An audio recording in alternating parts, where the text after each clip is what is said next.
Assalamualaikum warahmatullahi wabarakatuh. Semangat pagi anak-anak. Baiklah, sebelum memulai pembelajaran pada kali ini, marilah kita mulai dengan berdoa.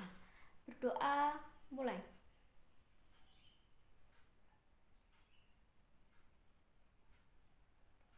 Berdoa selesai. Baiklah anak-anak, sebelum kita mulai pembelajaran, sebelumnya marilah kita berkenalan terlebih dahulu, karena bagaimanapun juga dulu ketika kalian kelas 10 dan kelas 11 saya belum pernah mengajar kalian. Baiklah, sebelumnya saya akan memperkenalkan diri saya. Nama saya Bu Ovita Umi Arini, ya. Sesuai dengan jadwal yang kemarin diedarkan oleh wali kelas, saya mengampu pendidikan agama Islam dan budi pekerti di kelas kalian. Baiklah, karena sekarang sedang adanya pandemi COVID-19, makanya kita belum bisa melakukan pembelajaran secara tatap muka langsung. Jadi sekarang kita sedang melakukan pembelajaran jarak jauh, yaitu PJJ. Di pembelajaran pendidikan agama Islam nanti, sebelum kita memulai pembelajaran, saya akan selalu share link untuk absensi, ya. Jadi silahkan sebisa mungkin 10 menit ya, 10 menit sebelum pembelajaran dimulai, saya sudah akan meng-share link untuk absensi, presensi, ya. Jadi akan ditutup setelah pembelajaran selesai juga. Jadi kalau pada hari itu kalian tidak mengisi, maka hari berikutnya kalian sudah tidak akan bisa mengisi presensi lagi. Jadi saya mohon silahkan kalian ketika pembelajaran pendidikan agama Islam, silahkan ada dan mengikuti. Terima kasih. Kemudian nanti untuk materi saya akan share yaitu bentuk PDF. Jadi ada materi dari pertama sampai nanti semester ganjil ini, ya. Silahkan dipelajari. Dan untuk selanjutnya saya mohon kalian semuanya tetap menjaga kesehatan, ya. Jangan keluar rumah kalau memang tidak penting, apalagi hanya untuk nongkrong atau untuk kegiatan-kegiatan yang kurang bermanfaat lainnya. Lebih baik di rumah, jaga keluarganya juga, kemudian banyak berdoa, belajar juga, karena bagaimanapun juga kalian kelas 12 yang mana sebentar lagi kalian akan mengikuti ujian, ya. Jadi silahkan gunakan waktu kalian sebaik mungkin, ya. Sekian perkenalan dari saya. Semoga kedepannya kita bisa belajar dengan lebih baik dan kalian juga senang, ya. Kalau senang kan berarti lebih semangat belajarnya ketika saya ajar. Kemudian semoga juga kita semua selalu dalam lindungan Allah Subhanahu wa Ta'ala. Amin amin ya rabbal alamin. Oh iya, ini juga untuk agar saya mengenal kalian, silahkan kalian menggunakan foto profil kalian yang asli. Jadi jangan gunakan profil orang lain, jangan gunakan profil gambar apa, pokoknya foto profil asli dan juga nama asli juga, baik di Google Classroom maupun di WA grup kelas. Sekian dari saya. Wassalamualaikum warahmatullahi wabarakatuh. Baiklah anak-anak, ini adalah buku panduan yang nanti akan kita gunakan dalam pembelajaran pendidikan agama Islam. Jadi buku ini berbentuk PDF, nanti akan saya share di grup kelas kalian masing-masing, ya. Jadi buku ini ada 326 lembar.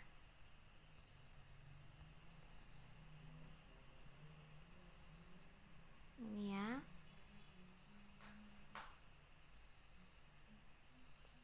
ada pedoman transliterasi juga ya.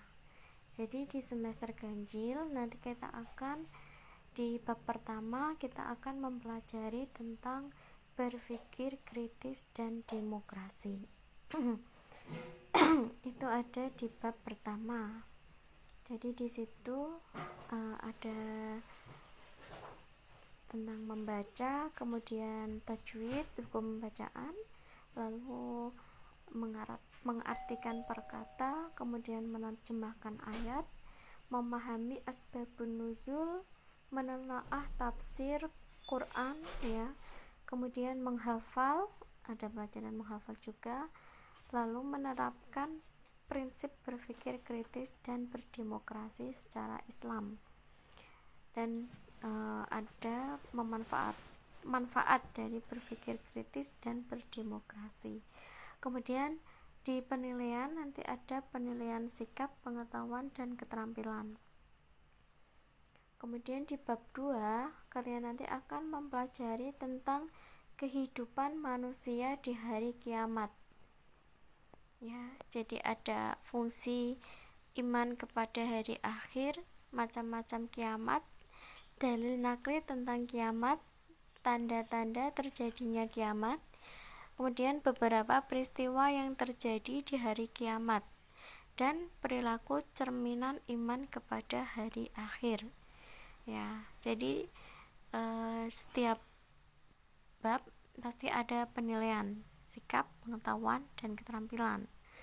Lalu di bab 3 kalian akan mempelajari tentang nikmat kerja keras dan tanggung jawab.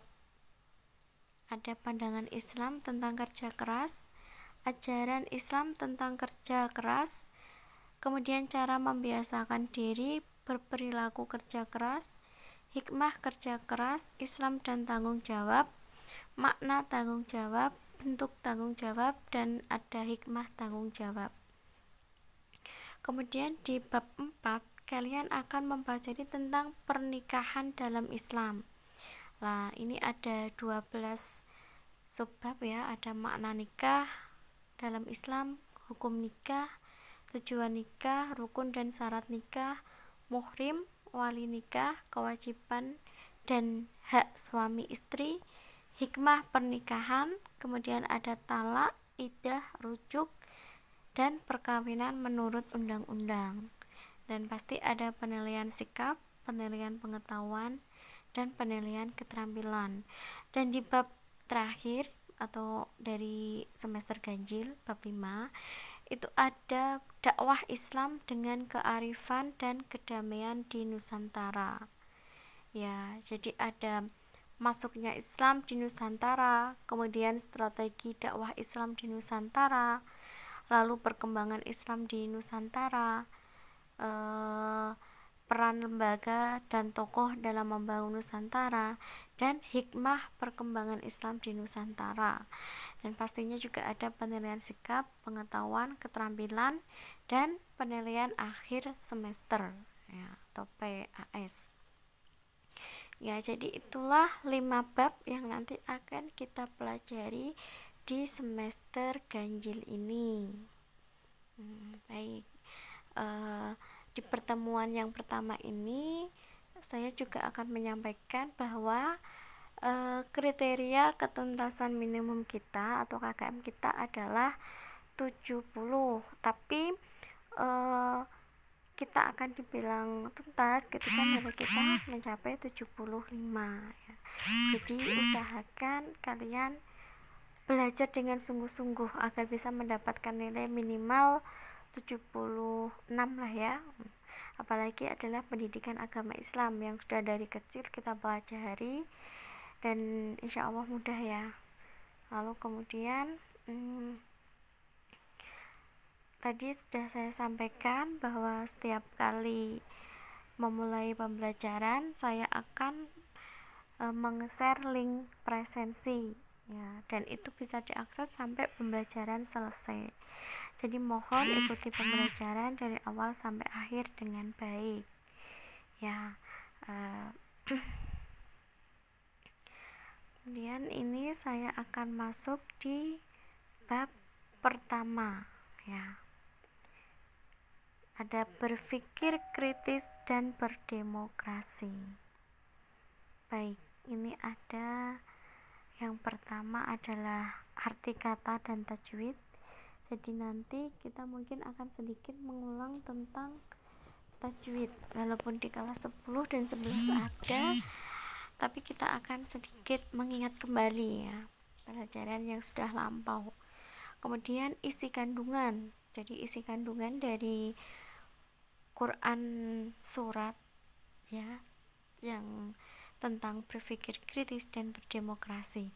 Lalu kemudian ada asbabun nuzul, lalu hakikat berpikir kritis, dan yang terakhir adalah hafalan. Jadi kalian harus menghafal Quran surat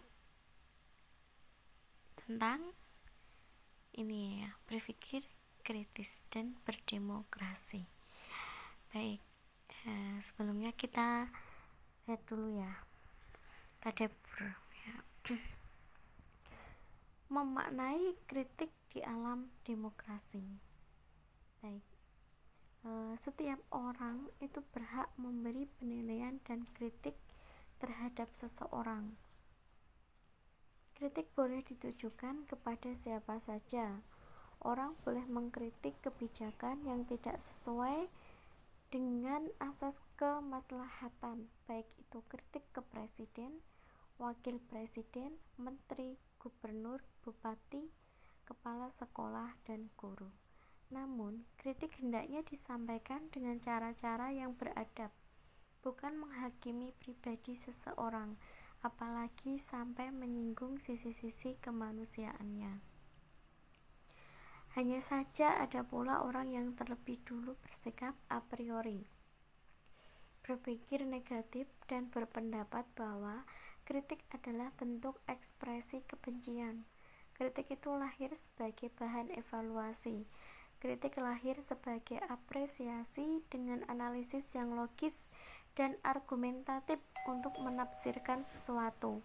Dalam perpolitikan, misalnya, politik hadir sebagai bahan masukan dan pelajaran untuk pembaruan kebijakan, berbeda dengan mengkritik karya atau kebijakan seseorang hanya karena ada kebencian. Kritik dalam negara yang menerapkan sistem demokrasi menjadi suatu kebiasaan dan bahkan kewajiban agar kekuasaan tidak berubah menjadi otoriter dan diktator. Hanya saja, kritik terhadap pemerintah yang menjalankan politik demokratis juga tidak boleh kebablasan karena bisa menyebabkan kekuasaan negara menjadi lemah. Agar kekuasaan tidak otoriter dan diktator di satu sisi, atau di sisi lain kekuasaan menjadi lemah, maka jalan tengah yang harus diambil adalah bermusyawarah. Musyawarah merupakan nilai-nilai kearifan untuk menyelesaikan masalah maupun memecah kebuntuan yang sudah dipraktekkan sejak zaman dulu. Dalam Islam, musyawarah sudah diajarkan semenjak masa hidup Rasulullah dan diwariskan kepada penerusnya. Begitupun ketika Islam masuk ke Indonesia, musyawarah telah diadopsi dalam perbendaharaan berpolitikan Indonesia jauh-jauh hari sebelum orang Indonesia akrab dengan kata demokrasi.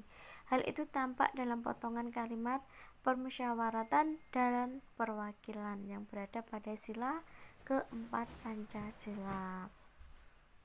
Ya, baik. Sebelum menginjak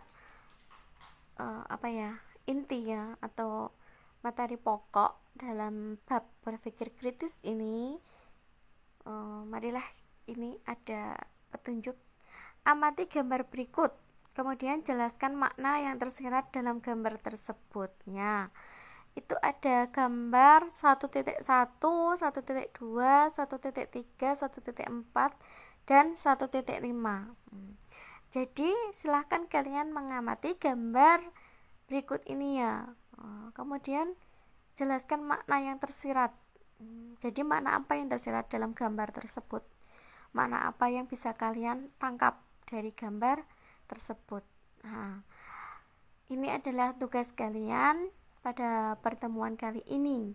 Silahkan kalian menjelaskan makna dari gambar tersebut. Jadi benar-benar yang kalian tangkap dari gambar tersebut ya. Baiklah, silahkan kalian dikerjakan. Tugas langsung dikumpulkan di Google Classroom ya. Terima kasih untuk pembelajaran kali ini. Saya tunggu penyelesaian tugas ya, langsung dikerjakan, jangan ditunda, karena pasti setiap pengumpulan tugas ada batas waktu tertentu. Baiklah anak-anak, selamat mengerjakan. Sekian.